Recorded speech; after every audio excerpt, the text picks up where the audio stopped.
I've been playing music for, 24 years. I started playing in 1994, so you guys do the math. And I've been teaching for 22. It's mostly guitar. I started teaching bass about 15 years ago, and banjo and mandolin about 6 years ago. It was probably a Kiss concert. I remember watching a Kiss concert on TV, and I saw Gene Simmons. I was a kid, so I didn't know that Gene Simmons played the bass. But the whole thing, the rock and roll thing with the cool looking bass and everything like that, like pumped me up as a kid, and I really wanted to play.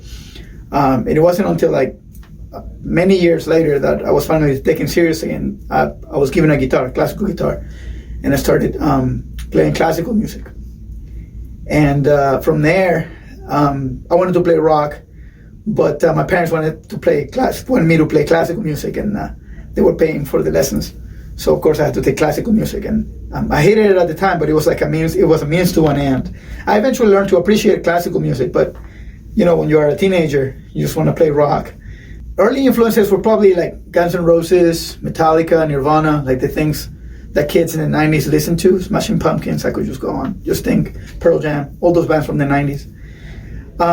And then I did this weird thing where I kind of went backwards in time. After I discovered Metallica, I learned that Kirk Hammett had learned to play guitar from Joe Satriani, so I checked out his music.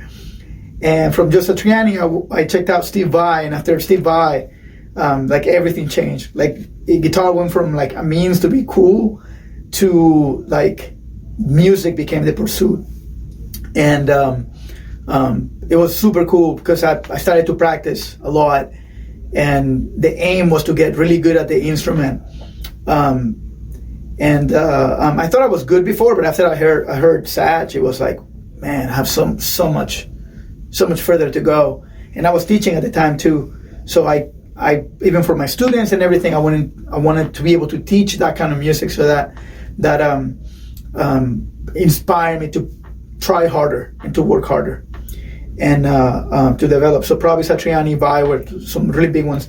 And then probably the first guitar player, jazz guitar player that truly like grabbed me was Joe Pass. And then of course you have all the fusion guys, John McLaughlin, Scott Henderson, people like that, Frank Gambale.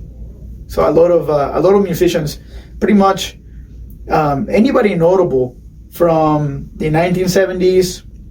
I don't do the 60s very much.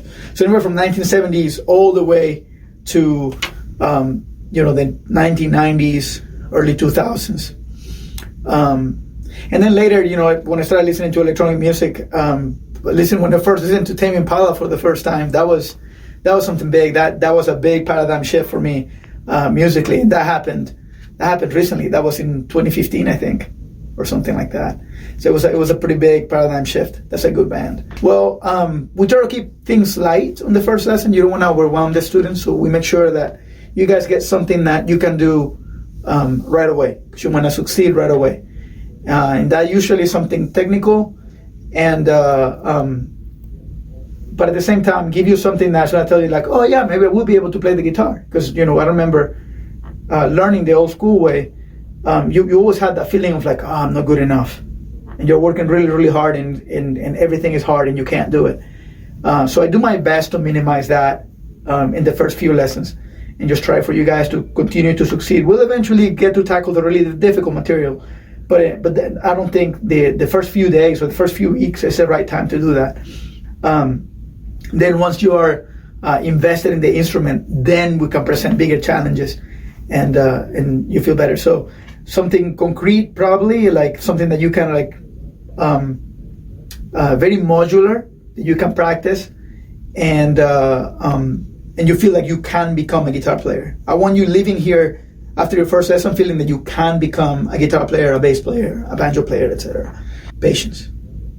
That's the most important thing. You need to have dedication and patience. It's very easy to get excited on the first day and be like, yeah, my guitar is brand new and I want to play and I want to do all these things with the guitar, and then you find out that it's difficult, and then all that goes away.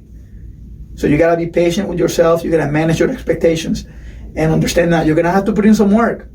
It's going to be fun, but that doesn't mean you're not going to put in the work. You have to put in some work.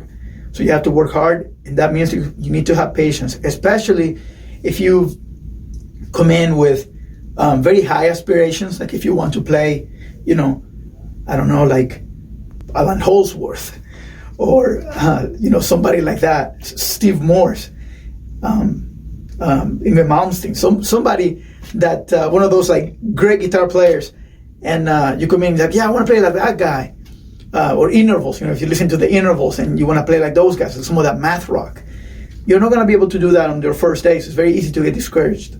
So you need to understand that, yeah, you can get there, but it's going to take some work. So patience and dedication, consistency. Make sure that you practice every day. Practicing consistently yields way higher dividends than practicing a lot the first week, and then after that, like just doing a couple of days and then stopping. So you have to continue. You have to have the discipline to continue to practice long after the excitement has faded away. I think that's the most important thing. Practice a lot. That's the biggest thing. You have to practice, and but don't turn guitar or guitar, bass, anything, banjo, mandolin, into a chore. Make sure that because sometimes with certain students, I have to remind them that the reason you picked up the guitar is because you wanted to have fun with it, because they get so bogged down in the technical aspect of it and just practicing and doing the grindy stuff that you can see like their excitement about it fades away. And something that goes a long way in keeping that alive is making sure that you end your practice session with something fun. Even if you're a day one beginner, that could be as simple as playing an E power chord with a bunch of distortion, or a basic banjo roll, or a simple bass line. Just something musical that reminds you why you picked up the instrument. Try to keep that practice at the end of every single session that you practice at home. Try to do that consistently throughout, no matter how, at what level you're at. That pays off in keeping that enthusiasm alive. And that's something that sometimes I have to remind myself, because I tend to be very technical in my practice, especially because I do this for a living. So it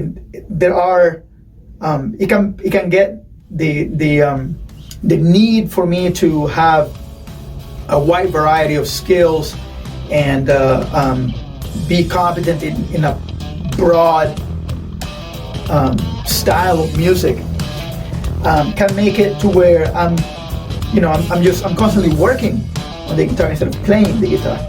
And so every once in a while I need to just let loose, just jam. I love improvising, so like that's the thing that would be fun for me. So I love improvising, so just sitting down and finding a cool chord progression and just improvising over it. And remind myself that that's why I picked up the guitar, because I want to speak the language of music.